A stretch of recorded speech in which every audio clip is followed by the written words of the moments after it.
I got so caught up, but yes, today, here we are. I am about to record. I have been blabbing without recording. And who was that reminded me? Coach Karen. Thank you so much. Karen, do you want to come in the hot seat? I'll tell you what it was, Karen.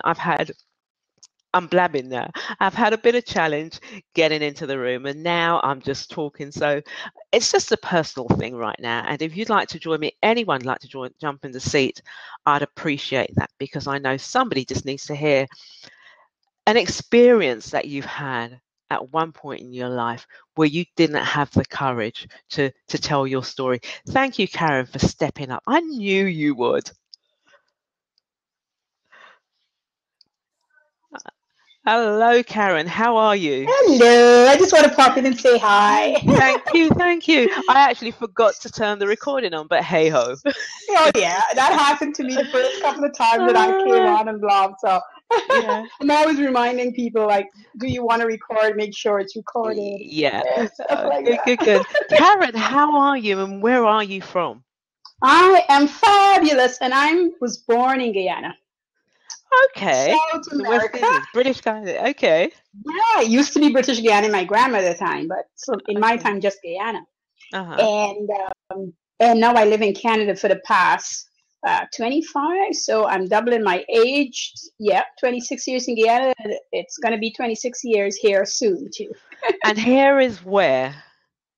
Toronto, Canada.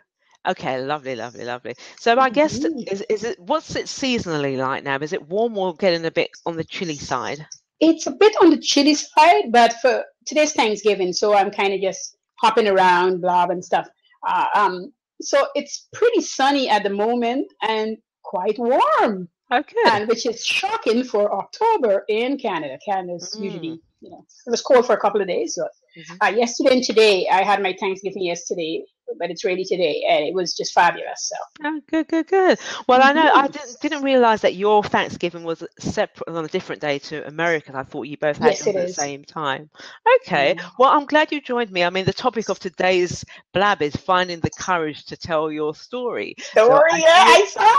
I yeah. thought I'd be popping and see what they're talking about. I'm just gonna listen, but since nobody was in the seat, I thought I'd pop in and keep you company for a bit. That's fine. That's fine. And I'd love for you to share with us if you would. So, I mean, was there a point in your life when you didn't have the courage, or there was something that stopped you from sharing your story? I'm pretty much extrovert, so but I think when I started Facebook and stuff, and I was about to write, uh, she's a writer. I can't remember her name right now, but she said to me, you can still write the story and just change the names. Mm-hmm. And so that was good to know, because I didn't want to write and offend anybody, right? So I held myself back from writing. And when I heard you talk about Les Brown, I was like, oh my word, I love Les. I love listening to him. And he talks about his story all the time. Mm-hmm. And, I guess my story could be very depressing, but I tend to take a positive look at it versus looking at it from that point of view. So. Mm-hmm. So, can you just share with us, since you're in the private company,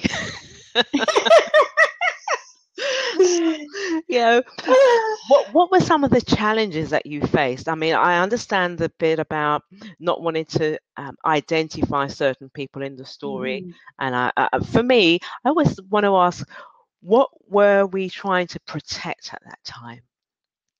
Well, for me at the time, my mom had left, and she left us with my grandmother, and it was my younger sister had a 3-month-old at the time, Mm-hmm. and I was 9 years old, and I had just recovered from a terrible illness. I was in the hospital for like over a year, and so um, everything was just new, really. That's what it was, and I didn't expect. I guess I was surprised on the hardship that I faced. Mm. And I went into the why me, because I was a child, and I was very upset and very annoyed that I now had all this responsibility, which I didn't cause. Mm-hmm. And so I probably was angry. Part of me was angry. Part of me did not understand why it had to happen. Mm-hmm. And part of me were thinking that they should have figured this out, before I came along. So those were the first set of emotions. I think once I worked through those emotions, then I realized I know I would have to help, but I never expected the full responsibility would have been on my shoulders. Mm-hmm. So once that impacted me, I guess I look at myself as I am a positive thinker. Mm-hmm. So I went through the state of why should this happen to me? And then how could I handle it? Mm-hmm. And what do I do about it? So I find I didn't have a lot of time to dwell on that because for me to live and survive, I knew what I had to do. And that was to help look after the 3-month-old, my sister. And education was very important to me, so I wanted to be able to go to school on a daily basis. Mm-hmm. And one of the struggle was my grandma said, education is yours, so you're going there because you want to go. Yeah. You're not going there for me. So that was very hard to hear.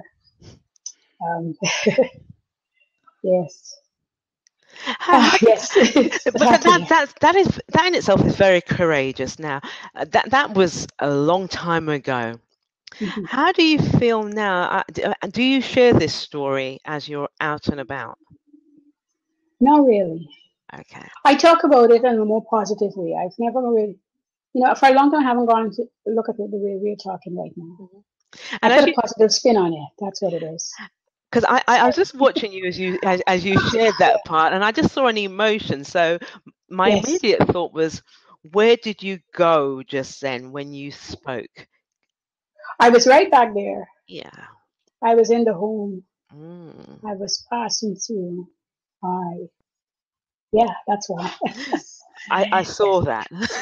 I try not to go there. Usually I'm brave. I don't go there, right? Yeah. So that's why that was, But that, you see, one of the things about telling your story, and when we learn to tell our story in a way that moves, inspires, distracts, and dispute, we can get into that story without feeling that emotion.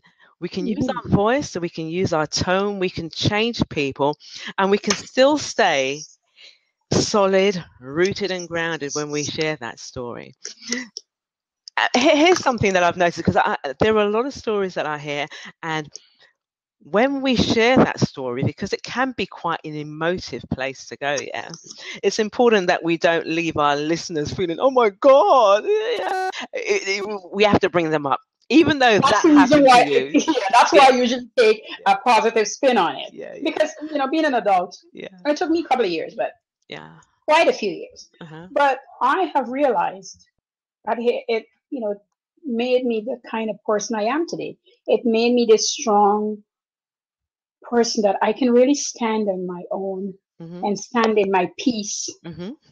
And be able to do really great things. I mean, it has helped me from school days, not only because of now that I'm adult. It has helped me when I was in school and seeing kids being taken advantage of. I used to stand up for lots of kids that, was being picked upon. I would not let anybody get bullied if I was around. It really made me stand up for people in every aspect, from school days to job days. So I look at that's why I said I look at the positive that came out of it. It really put me in a strong position from young. Wow. That's what it did for me. Do you actually get any opportunities to speak in public at all? I haven't made it possible, to be honest. I say I haven't because if you want something, you look for it, you'll get it. So I know I haven't. Absolutely. Absolutely. Well, listen, I've got a free report. I'm actually going to put the link in here right now.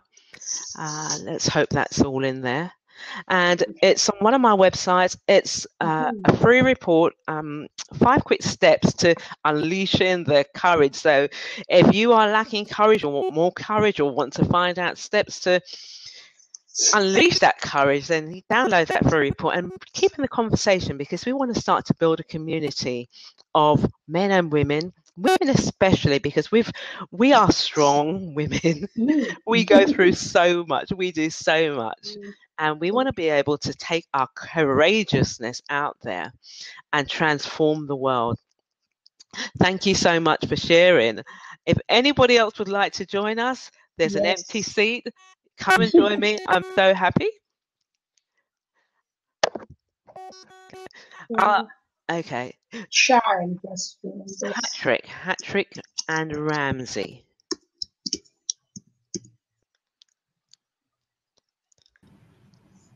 Hello, is that Hat-trick? It's Ramsey. So Ramsey. Hi, Ramsey. Hello, Ramsey. How are you? Thank you for joining us. Finding the courage to tell your story. No, I just want to pop in and say hello, and it's good to hear somebody from the UK as well, which is a good thing. That's good. Often, there's not many of us kicking around, you know. There's going to be quite a few more coming in. No, I'm just story is good. I'm guessing my brain's a bit fried here. I'm having a senior moment, even though I'm only 40.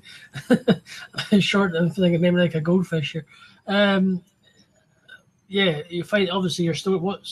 Tell your story as in what kind of story? Sorry, I'm just thinking about finding the courage to tell your stories, finding the courage to stand up and be bold, finding the courage to. When people say, I can't, why can't you do something? Because somebody may have told you that you can't. So it's about finding that courage. Let me just give you a little bit of background. I'm a speaker, and that's what I do. I am an international speaker and #1 best-selling author. I've co-authored a book with my mentor, Mr. Les Brown. It's called Fight for Your Dreams, The Power of Never Giving Up. Sure. It is an Amazon #1 bestseller, and you can find that on my website, VanessaMcLean.com. And it was amazing, because one of the reasons why I did this, one of the reasons why I started speaking, because I didn't have the courage, I didn't believe in myself. This was a little girl who used to go to school and was so frightened to even put her hand up in class. And it took me years to really find my voice, find my purpose. I let everybody else do the talking for me. But there came a time when I knew that my voice needed to be heard, and somebody recognized that as well. I kept telling myself a story of all what I couldn't achieve, and that's what I began to live.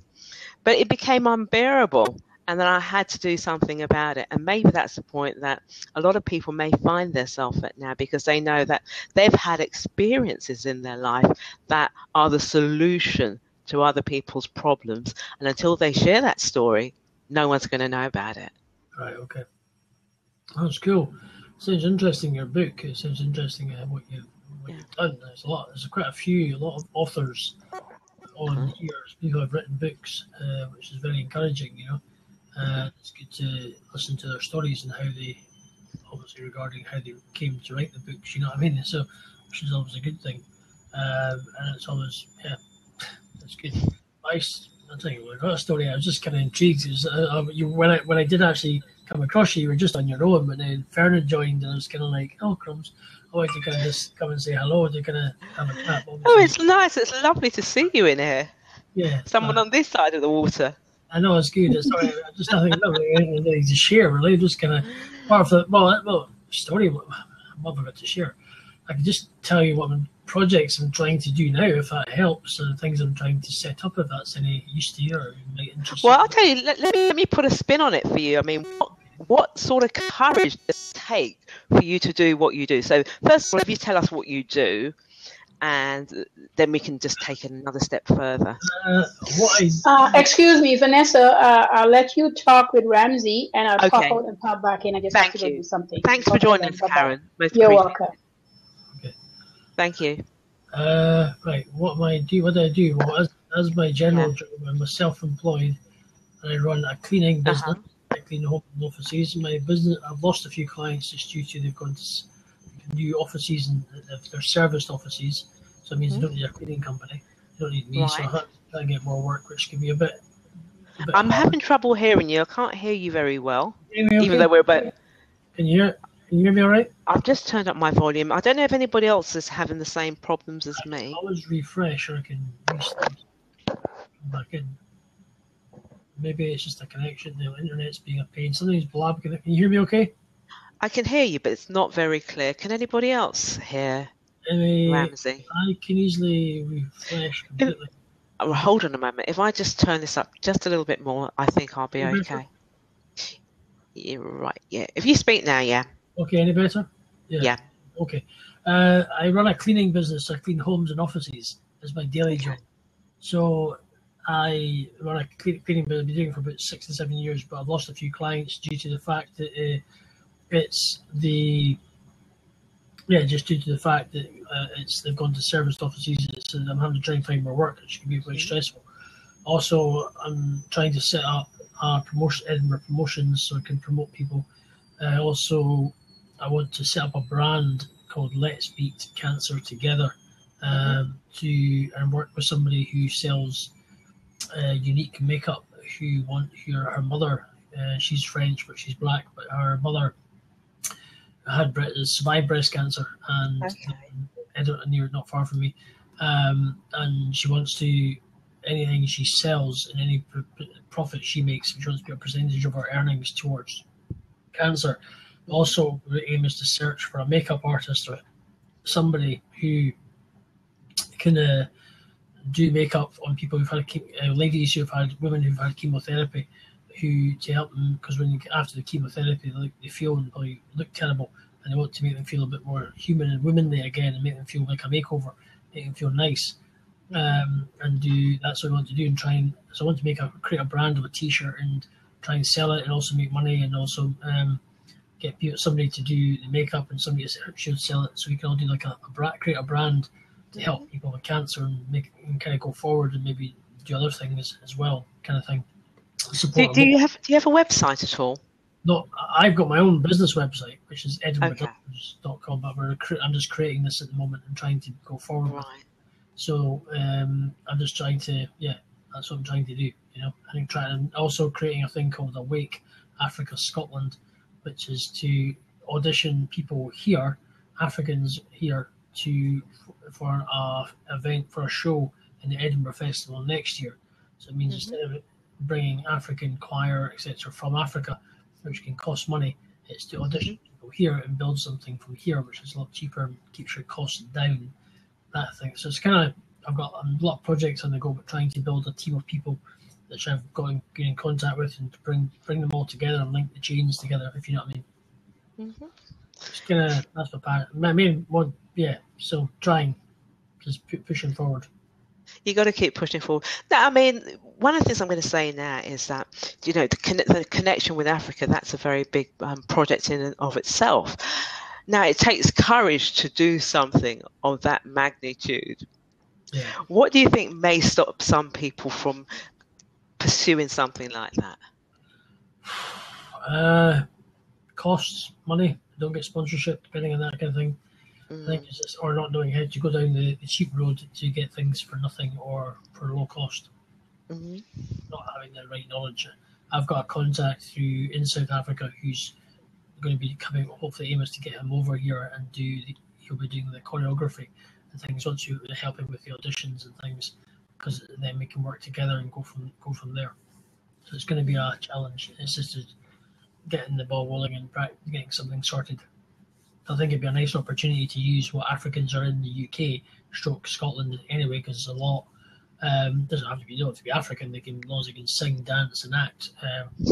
Audition, great, happy days, and they can be a part of the project. Wow.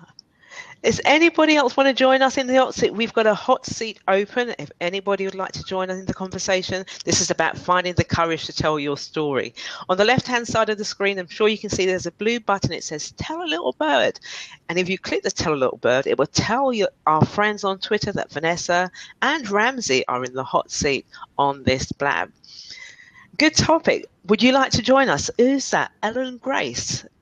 Nice to see you in the room, Ellen. We have a free seat, so feel free to jump in and join in this conversation. Ramsey, I'm turning it back over to you. I'm just thinking other things to talk about. I'm just also thinking I've got my dinner's in the oven as well, so I don't want to burn.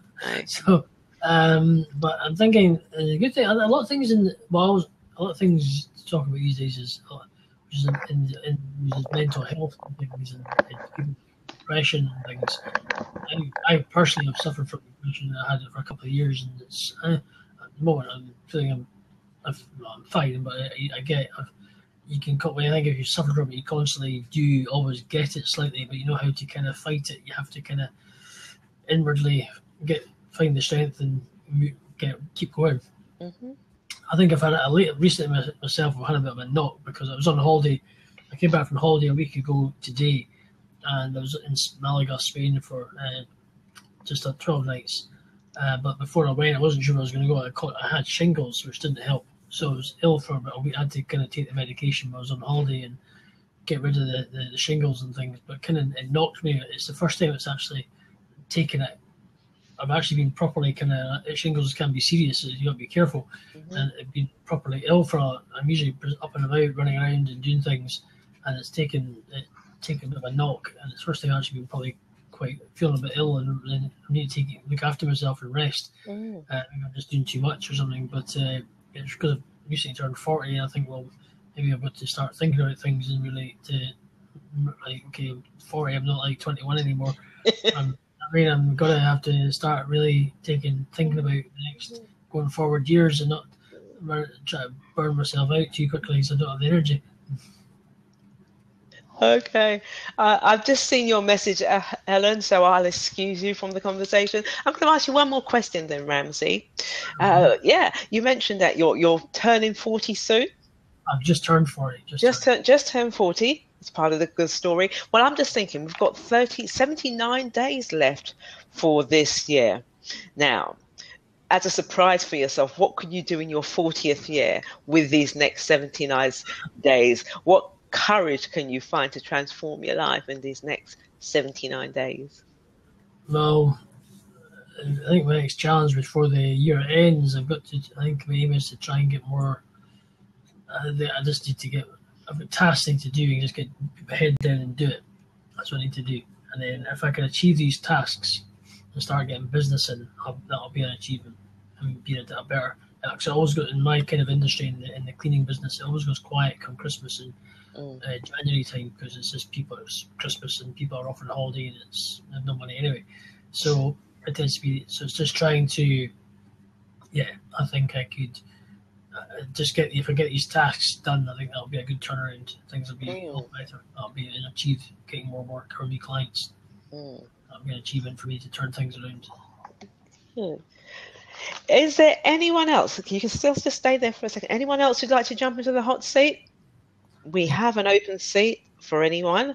I know you said your dinner's in the oven, Ramsey. So. Yeah. What part are you? Where are you based? Are you from London? I'm in London. Yes, I'm in London. Yeah. I'm now following you on Twitter, so you can always follow us back. So. I'll definitely click on you and follow you. Is there anything you'd like to share with anybody in the room as a last few words before you disappear? I'll disappear and let somebody kind of try and come in, and you can try and you carry on with your show, because I know you're on the record and things, and I don't want to. Yeah. Anyway, okay. Yeah. Okay. If you're on this all later, I'll catch up with you later on or something and see how you guys. Say hello. Yeah. That's cool. Okay. I'll let you crack on, then I'll speak to you later. Okay. Thank you. Thanks for joining us, Ramsey. Bye for now. Bye. Well, thanks, Ramsey, and thanks, Karen, who joined us earlier on this blab, talking about courage. And sometimes our stories, not necessarily the story that we want to share, but it's a story that needs to be heard. And that's one of the reasons why I think it's important that we find that courage. And I've got a free report. I'll put the link in here again. So if you want to find out some of the ways that you can find that courage to tell your story, click on that link and download yourself a free report. I had somebody else who's supposed to be coming onto the call. I'm not quite sure what's happened here, but the show must still go on no matter what. A friend of mine's got a business, and it's called Show Up for Your Life. And it doesn't matter where you are, you show up for your life, whether you're ready or not. You're always ready. And even if there's only one person, this is one of the things I want to share before I disappear, because I said I was going to be online with you for about 45 minutes. It doesn't matter whether or not you've got 1,000 people in front of you 100 people in front of you, or even just one person in front of you. Whenever you show up like you've got the world, you've got a massive auditorium in front of you, and you give your best. Never ever give less than your best, because somebody showed up for you, and it's that one person. Sometimes you think, why am I here? Because to the world you might just be one person, but to one person you might just be the world. And that's why your story matters. That's why you have to find the courage to tell your story. And that's why I help you to do that. Not only just to tell your story, but to help to develop the person behind the story. Because how we do one thing is how we do absolutely everything. Once you find the courage, once you find yourself, let me just see, someone just put a comment here. And that was myself. I'm reading an old comment, sorry. Yeah, once you find yourself, you can be anything to the world. And this is what I want to leave with you today, because I said I was going to keep this quite tight, around about 45 minutes. And I believe we're coming up to the last few minutes. I have a film that I've been in. Let me just quickly show this to you. It's called The Head Ladies in Charge, hashtag HLIC. And this again is about 33 women who've shared their stories of adversity, stories of disempowerment, stories of different challenges that they've faced in life and how they got through those challenges. And this film is really here to make sure that no matter where you are in life, that wasn't your destination. That was just a pause. That was just a comma in your life. You're on a journey. And these ladies, including myself, we share parts of our stories of where we were and the cataclysmic change that happened in our lives that allowed us to become who we are today.